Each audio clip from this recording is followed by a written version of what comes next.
So what if you do not get hoovered by the narcissist?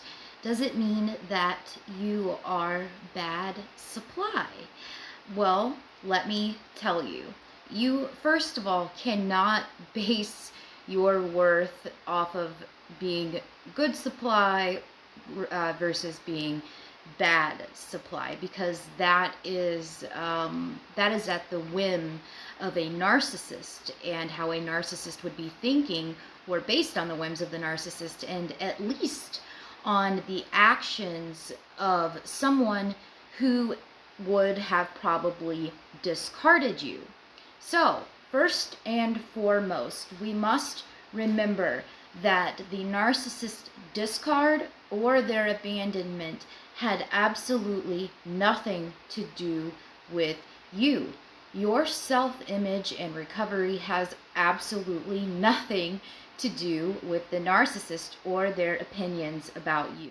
So I get this question all of the time. If I never get hoovered, does that mean that I was bad supply? And a lot of the times, it doesn't mean that you were good or bad supply. A lot of the times, narcissists just glom onto other sources of supply, and as we all know very, very well, they interchange intimate people in their lives like tennis shoes.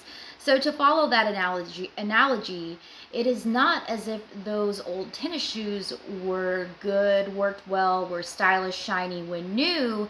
It is just that the narcissist is enamored with a new pair of tennis shoes. Does the old pair or the prior pair, the pair before that, ever cross their minds? Maybe, possibly, very well, maybe so. But they do not desire them back.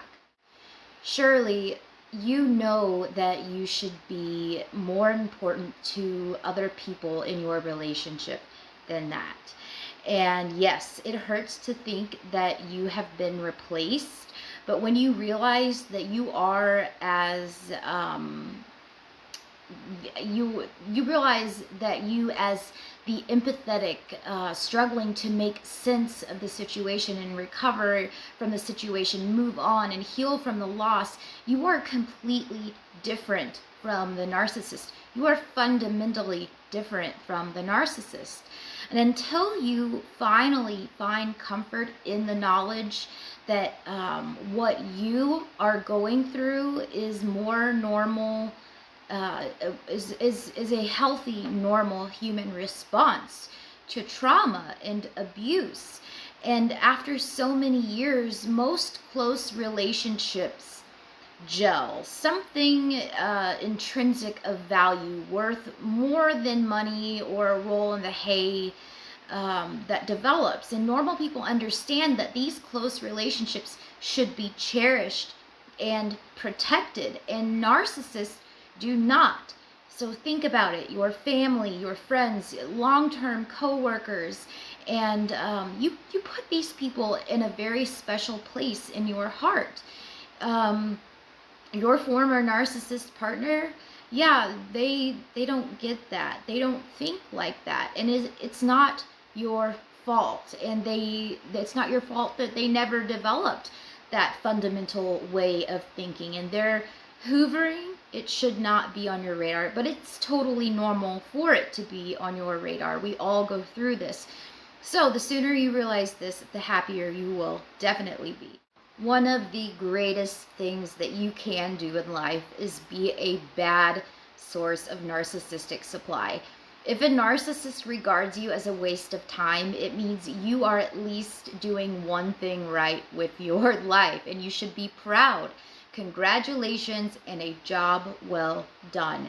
You want to never be hoovered. Trust me on this. And yes, if you don't get hoovered, it means you are a bad supply, and that is a great honor. There is a line of thinking that it's a reflection of your worth when a narcissist chooses you. Sure, being an empath is a good trait, and as are all of your other positive traits, which attracted the narcissist.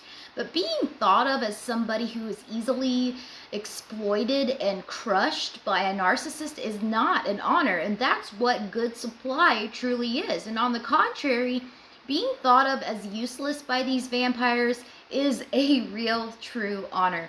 You can be who you are while still being a desert of indifference, a futile endeavor, and an utter waste of time in the eyes of the narcissist. Aspire to be that.